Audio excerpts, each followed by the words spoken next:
Bom,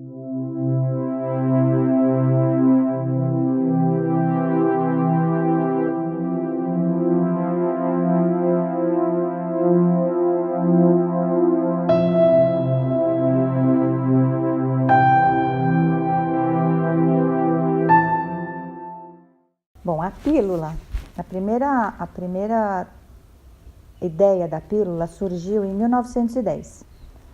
Em 1910 descobriu-se que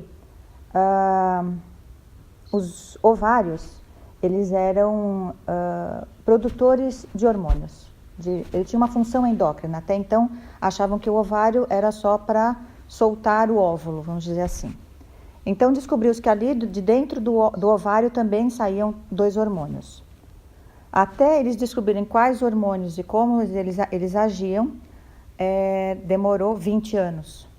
Em 1935, descobriu-se a progesterona e um pouco antes disso, o estrógeno, que são os 2 hormônios que o ovário produz, tá? Em 1935, se isolou a progesterona. E um dado bem legal é que em 1939, o conjunto de pessoas, o grupo que isolou, em nome de um alemão chamado Budhardt, eu acho, ele ganhou o Prêmio Nobel de Química, em 1939. A partir daí, eles começaram a pesquisar quais que eram as ações desses hormônios, né? E descobriu-se uma ação a nível de ovulação, né? E a nível de endométrio. O que é o endométrio? É a camada de dentro do útero.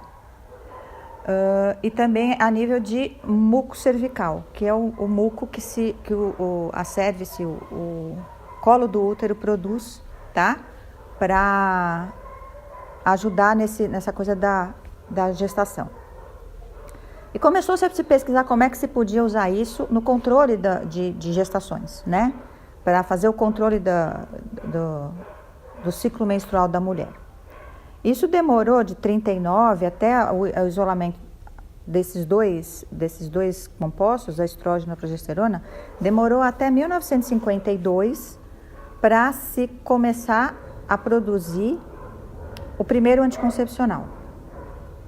Esse anticoncepcional, primeiro oral, demorou tanto tempo por quê? Porque o estrógeno e a progesterona, que eram tomados via oral, eles eram inativados pelo suco gástrico e tal, não chegavam a ter a sua ação esperada, né?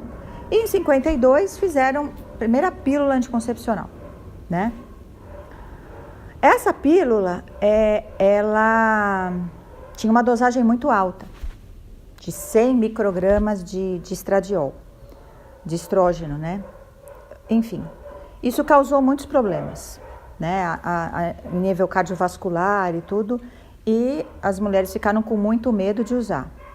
Daí, em 1963, se chegou numa dosagem de 50 microgramas, que era uma dosagem meio ideal, assim, para uso, né?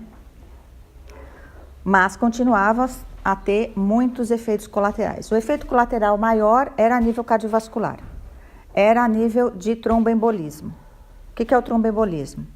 O tromboembolismo é a formação de um coágulo que vai ser solto, ou ele está solto, ele vai ser solto da parede de um vaso e vai entupir um vaso lá na frente, um vaso menor.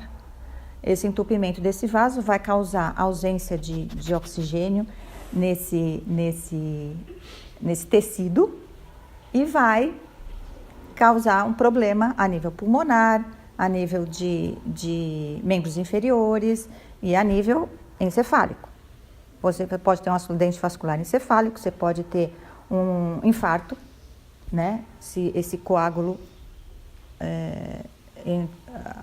atingiu o coração, e pode ter um entupimento arterial, causando vários problemas nos membros inferiores, né?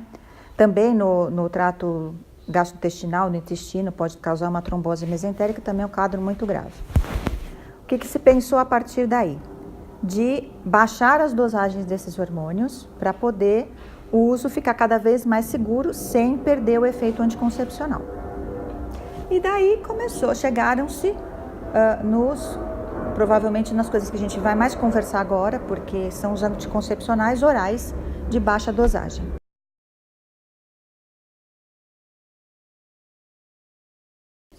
Não, não tem idade ideal. Pode ser usada desde a adolescência até a menopausa, tá? Com essas restrições, maiores de 35 anos não podem ser fumantes, tá? E idade é só isso também. Pode começar na adolescência para evitar uma gravidez indesejada, né? Para um adolescente, que é mais perigoso do que você tomar um anticoncepcional oral.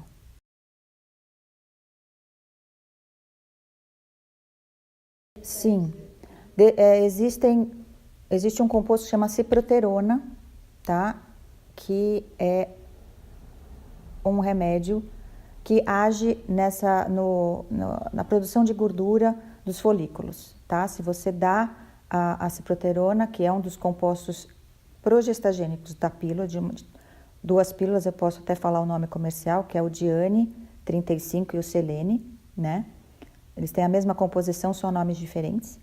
Eles agem em pele, em cabelo, diminuindo a oleosidade e diminuindo diminuindo a acne e tudo mais. Por outro lado, tem outros componentes progestagênios, que eu levo no Gestrel, que são o contrário disso. Podem levar você a acne, pode levar a queda de cabelo, enfim. Você tem que usar a pílula certa para tratar isso, bem?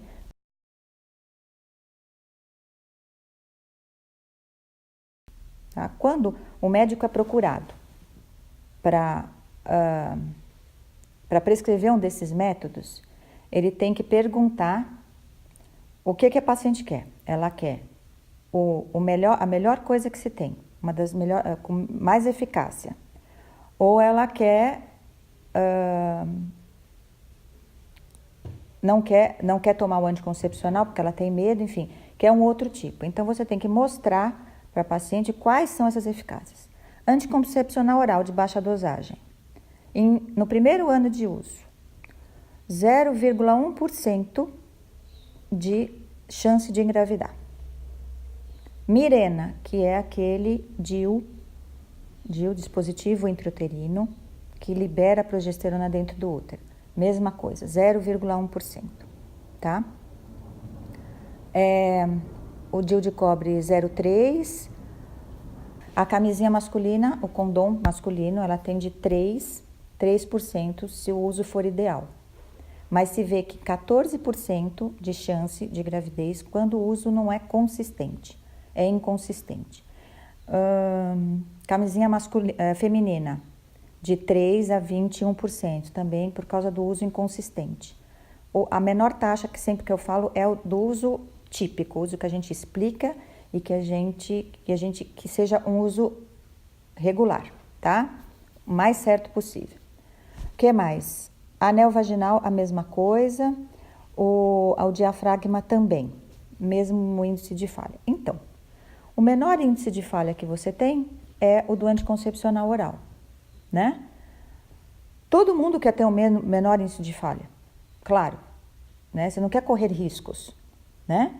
E o anticoncepcional oral de baixa dosagem é o que tem menor risco, junto com o DIU e junto também, que eu não falei, com os implantes de hormônio, né, que se usa também.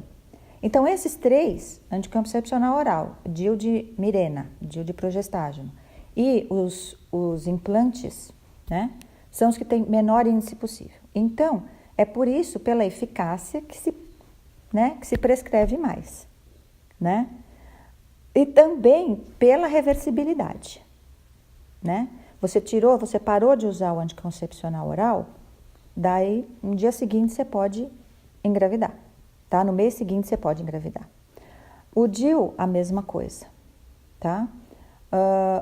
Os implantes pode demorar até 3 meses, tá? Mas geralmente é um método totalmente reversível, tá? Existem os métodos irreversíveis, que são as esterilizações masculina e feminina. Isso a gente não vai entrar, né? Enfim, é isso, é pela eficácia e pela segurança, se você prescrever para né, idealmente, né, levando em consideração todas as contraindicações absolutas, né, e pela reversibilidade. É por isso que se prescreve muito.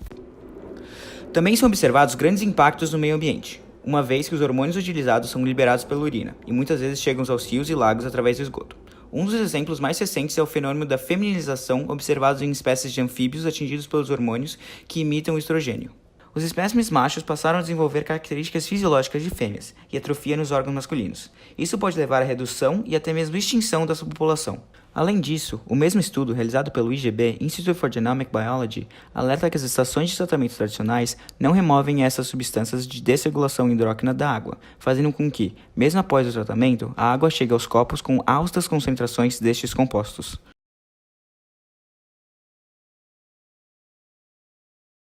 Na sociedade contemporânea, o corpo físico assume um papel fundamental na exteriorização da subjetividade e na construção das identidades.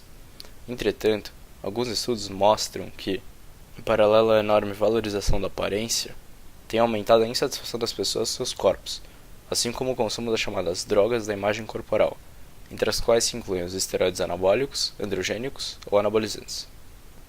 O aumento do consumo não terapêutico dos anabolizantes, especialmente entre a população jovem, tem sido relatado por pesquisadores em vários países, constituindo-se um crescente problema de saúde pública. As altas taxas de consumo de esteroides entre os jovens apontam para a mudança de perfil dos usuários.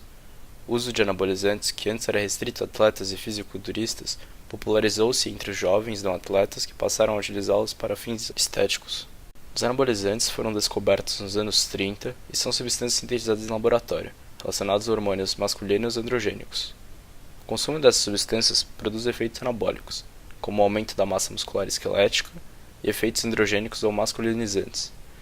Eles atuam no sistema nervoso central, alterando a excitabilidade neuronal através da interação com receptores de membrana em vários neurotransmissores, principalmente no sistema GABA, que aumenta a excitabilidade neuronal. No sistema reprodutivo masculino, o consumo de anabolizantes acarreta desequilíbrio hormonal, com redução dos níveis de testosterona endógena, podendo levar a ginecomastia, atrofia testicular, alteração na morfologia do esperma e infertilidade. Entre os efeitos dermatológicos, encontra-se a acne, que ocorre em 50% dos usuários de anabolizantes, e é um importante indicador clínico do abuso dessas substâncias. O uso de anabolizantes também tem sido relacionado com fatores de risco cardiovascular, existindo relatos de casos de hipertensão, hipertrofia ventricular, arritmia, trombose, infarto do miocárdio e morte súbita. A estrutura e função do fígado são alteradas pelo uso de anabolizantes, podendo acarretar hepatite, hiperplasia e adenoma hepatocelular. Os efeitos colaterais se acentuam com o consumo de altas doses por longos períodos de tempo. É importante ressaltar, no entanto, que o consumo de anabolizantes por mulheres e adolescentes, mesmo por um curto período, podem ocasionar efeitos colaterais irreversíveis. Nas mulheres, tais efeitos incluem variações na menstruação, engrossamento da voz, encolhimento dos seios, aumento da libido, crescimento de cabelos no corpo e aumento do tamanho do clitóris. Complicações decorrentes da aplicação de anabolizantes por via parenteral também podem causar sérios problemas de saúde, como inflamações, fibroses musculares, infecções e abscessos. Um volume crescente da literatura traz evidências também da associação entre o uso de anabolizantes e desordens psiquiátricas, como distúrbios de personalidade, depressão, mania, psicose, suicídio e aumento nos níveis de irritabilidade e agressividade, podendo causar dependência.